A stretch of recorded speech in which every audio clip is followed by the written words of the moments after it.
हाँ जी, तो कैसे हैं आप सभी लोग। आई होप कि सभी अच्छे होंगे।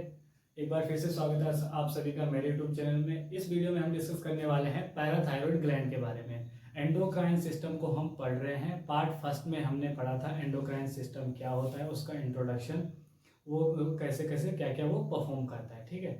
पार्ट सेकेंड में हमने पढ़ा पिट्यूटरी ग्लैंड के बारे में। पार्ट थर्ड में हमने पढ़ा था थायराइड ग्लैंड के बारे में। और अब हम पढ़ेंगे पैराथायरॉयड ग्लैंड के बारे में। ठीक है। पैराथायरॉयड ग्लैंड छोटा सा ही है, ज्यादा डीप में नहीं है। There are 4 small parathyroid glands found in the posterior surface of the thyroid gland.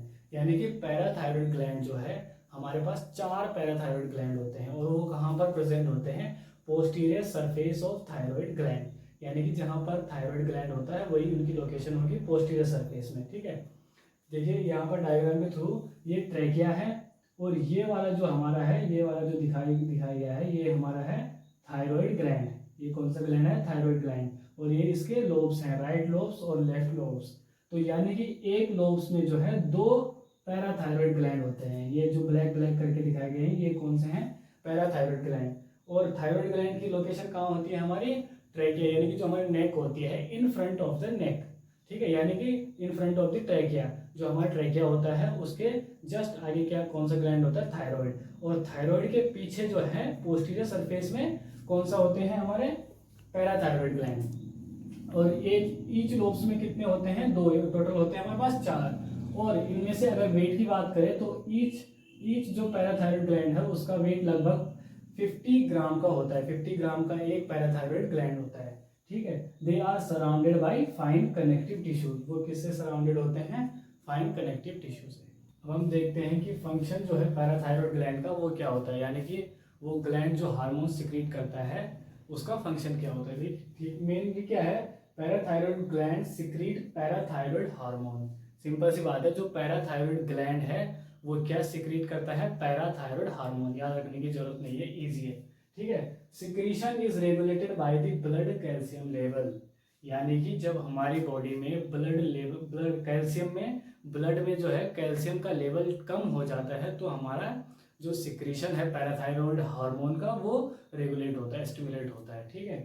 अब देखिए क्या होता है, the main function of the parathyroid hormone is to increase blood calcium level. ठीक है। जैसे मैंने बात करी कि हमारी बॉडी में मेन फंक्शन क्या काम होता है पैराथायरॉयड ग्लैंड का? जो हमारी बॉडी में क्या होता है, कैल्शियम लेवल होता है ब्लड में, उसको इंक्रीज करना होता है। और वो कैसे होता है? जब हमारी इंटेस्टाइन से क्या होने लगता है, वो कैल्शियम का ज़्यादा एब्जॉर्प्शन होने लगता है और रेनल आर्टरी से हमारा क्या रीएब्जॉर्प्शन होने लगता है। ठीक है।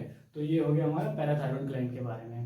देखिए हमने इसको क्या करा, एक कटिंग करके पढ़ा है। अभी भी बहुत सारे ग्लैंड्स हमारे बाकी हैं, उनको भी हम पार्ट वाइज पढ़ेंगे।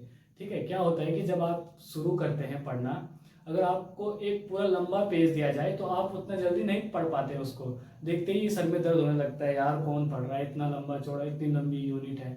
लेकिन अगर आप उसको पार्ट वाइज पढ़ते हैं, छोटे छोटे टॉपिक से पढ़ते हैं, तो आपको इजीली होता है। ठीक है। क्योंकि क्या होता है ना, शुरुआत तो सभी कर लेते हैं। शुरुआत करने से क्या होता है, आपने शुरुआत कर ली, कोई भी टॉपिक उठा ली, हजारों लोग शुरुआत करते हैं, लेकिन लास्ट तक वही पहुंचता है जो क्या होता है, कंटिन्यूअसली चलता रहता है।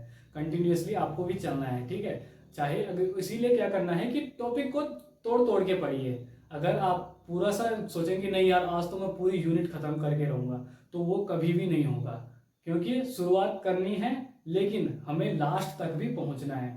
तो लास्ट तक पहुंचने के लिए क्या है, उसके वहां के जो छोटे छोटे स्टेप हैं उनको क्या करना है, पार करना है। और एक दिन आप जो है जरूर सक्सेस होंगे। ठीक है।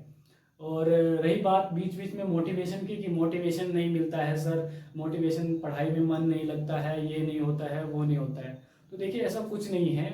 अगर आपको उसकी वैल्यू पता है कि हमारे पास जो है, जो हम काम कर रहे हैं उससे हमें क्या मिलने वाला है, उसका हमारी जो लाइफ में है उसकी वैल्यू क्या है, अगर आपको वो पता है तो आप डेफिनेटली, आपको मोटिवेशन की जरूरत ही नहीं पड़ेगी। आप क्या करिए, अगर आपको मोटिवेशन नहीं मिलता है तो आप अपने घर की कंडीशन देख सकते हैं। आप अपने घर वालों, पेरेंट्स के फेस देखिए, उनकी आंखों में क्या होती है, एक उम्मीद रहती है कि यार हाँ हमारा बेटा या हमारी बेटी क्या करेगी, कल के दिन मेरा नाम, मुझे प्राउड फील करवाएगी।